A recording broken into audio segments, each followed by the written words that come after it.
It's the balance between performance and enjoyability. I want something that's not big and not small, also that's kind of realistic looking. I'm more of an outdoor player, so it's, there's nothing quite as fun going out into the jungle, messing around, being able to take nice long range shots at your opponents. I always like pistols more, but then if I only have one weapon system, then obviously I go for rifle. And if I want ultimate performance, I'll go the HPA route. If I want ultimate realism, I'll go the gas blowback route. So in this case, for one gun, lifelong gun, I'll probably have to find the balance of both. And in this case, I chose the AEG. So my selection for lifelong airsoft rifle is the SEMA Platinum Noveske N4. I mean, if this is the one gun that I'm going to use for the rest of all time, then an AEG is probably the most reliable one you're going to get. HPA, sure, it can be a bit better performance than AEG, but I just don't like running a line or having some sort of CO2 tank in the back.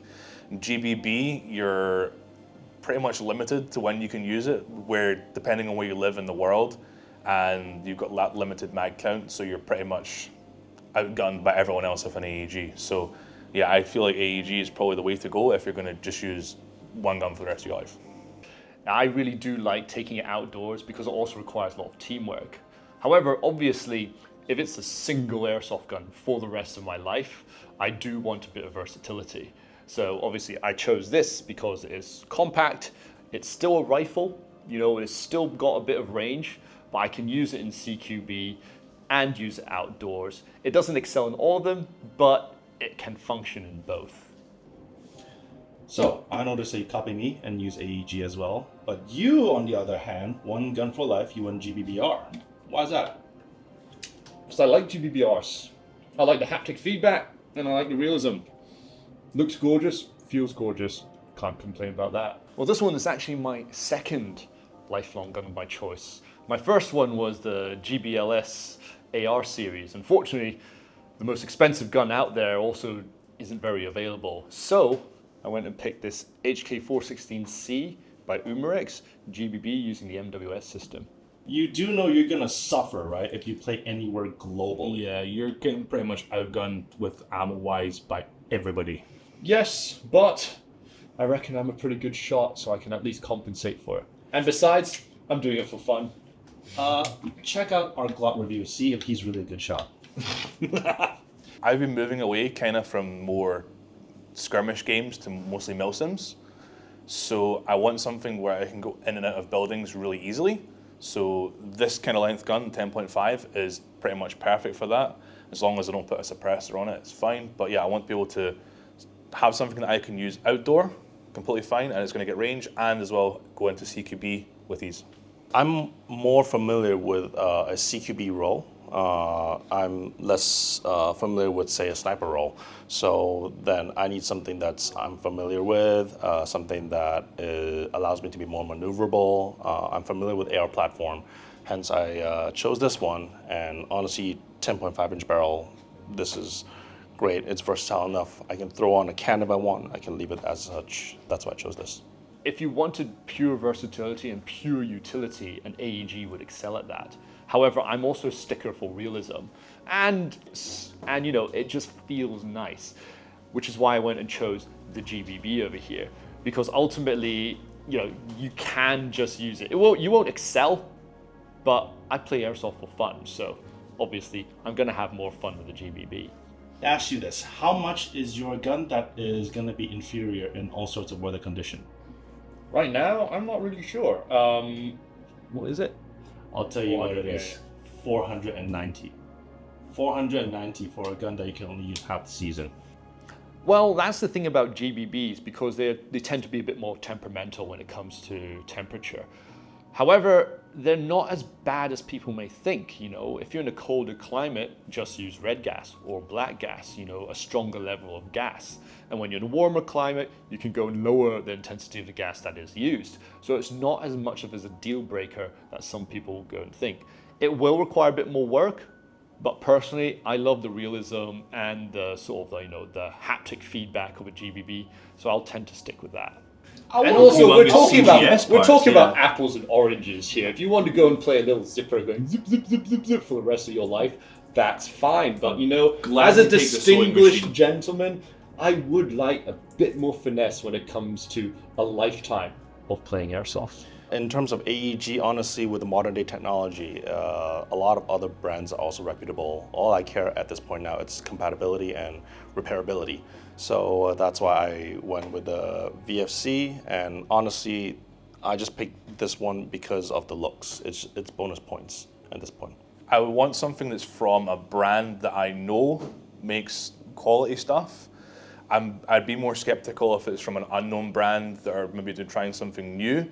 So SEMA has been around for pretty much the whole of time, apparently, since Airsoft's been around. So I'm more susceptible to going to them rather than other brands. Sure, VFC and stuff like that has some cool things, but SEMA is the only one that makes a Noveski, and that's probably why I chose it.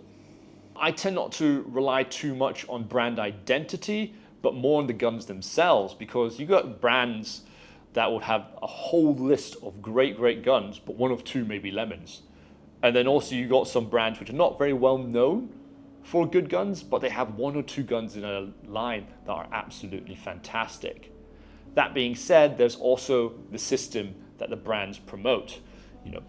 A brand like Marui, with a system that has huge compatibility and interoperability with other brands like, say, the SEMA gas system over here, is going to rank a lot higher because of that utility and compatibility with a greater variety of guns. So I focus more on the guns than the brands. Okay, in your defense, I would say your gun has a better trigger experience. However, show me how you load the mag. Actually, keep that. Show me how you wrap the bolt. Touche. Okay, very well. But how many rounds can you last in one mag? The exact same rounds that Reelgun uses, which is exactly what I pride in. Magazine compatibility is actually one of the main reasons why I chose this particular gun in the first place, because ultimately, in order for the gun to work, you need the magazines to run it. And the NWS system has the most variety of mags out there amongst GBBs. For example, you have this standard NATO Stanag mag, but then you also have the option of, say, this Guns Modify PMag type magazine over here as well. And also I have heard that CGS is coming out with the drum mag, so that actually solves the ammo capacity question that you were asking about as well. Sure, but I'm pretty sure you're gonna still be outgunned in the battlefield. You need to carry more mags, which are heavier, and then... And unfortunately, that is a burden I shall carry. Yeah. All right, you made your point. Let's go on the field and see whose gun is better. All right, in our trash top, we're now at the shooting range of Ember Tactics. This is a 5-meter range. We're gonna do a grouping test, 10 shots each. Sounds cool? All right, I'll go first.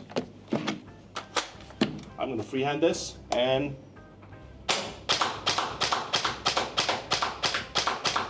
there. That was 11. No, because the first one didn't round. Oh, okay. Yeah. I didn't do it right. I mean, this is grouping test, fortunately, but I'm not. I was aiming here, and it all went up here. Oh, for goodness sakes, that's fine. Yeah, that's pretty much bang on. I mean, yeah, this is thumb size, 5-meter.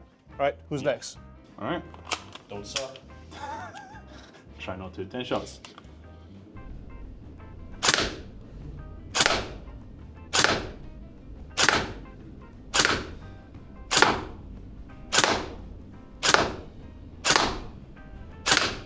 All right, there we go. All right, let's see. Right. All right, Gambit, you suck. Oh no, I have a lot of overlappings. You had some, but not as much as I did. I'd say mine's are all concentrated more in the middle here. I mean, you're really both talking semantics. They are about the same as each other. Yeah. Again, we're also talking about this is a 5-meter range, so we're just really checking the Pretty guns close. grouping. Yeah. Well, now it's my turn, but they never said I couldn't, so I'm just gonna rest it. Shoot comfortably.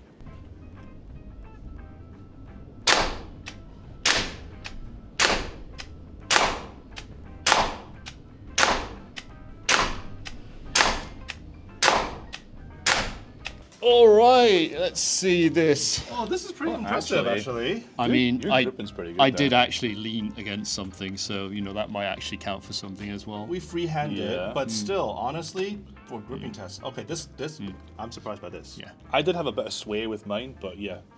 As long as you rest it against something, you're actually going to be quite good. Honestly, I personally think that the trigger reset was actually very nice because you could actually really feel when it actually resets, so you can push again.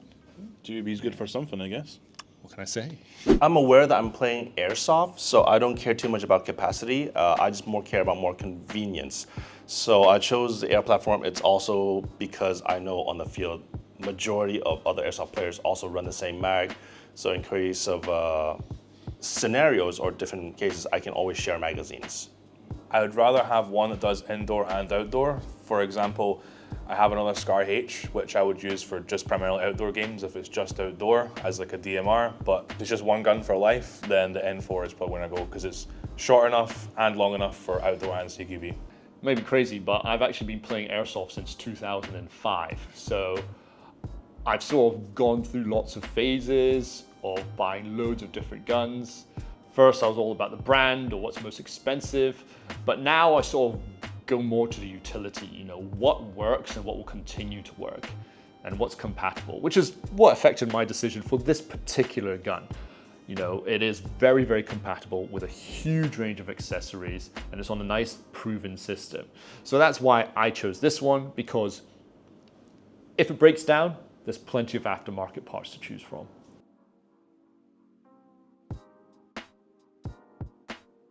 If budget wasn't a concern, well then obviously I'm not going to just have a primary, I have a secondary as well. I have pistols, and that's a whole different category I'm not going to go through here. I'll probably have more than one platform. I have not AEG instead. I'll probably have an HPA for ultimate performance, and I have GBB for the more realistic side, and depending on the groups that I play with, I can choose it from there. If budget wasn't an issue, I'd probably still choose this one, to be honest. Again, just because I chose it for the aesthetics mostly, because I like the Noveske brand, so I'd probably still stick with this one because you're getting quite a lot for your money. Well, actually, that's a great coincidence because our gracious host here happened to have the one gun I've always wanted to go and touch, which is the Shoei MG42 HPA. So, thank you so much. Now, this thing has always had a reputation for being a very, very historically significant gun. So I am really, really happy to be holding it because it is an MG42, it is HPA, and it does have full blowback, and it's heavy as hell. But man, this is an absolute beauty. Whoa. So what do you guys think? Will you guys prioritize your one gun for life to be something more performance focused or experience focused? Big thanks to Ember Tactics for letting us use their field today. It was really cool to check out. And if you want to come here and play, hit them up. And for these cool products and many more, visit us at www.redwolfairsoft.com.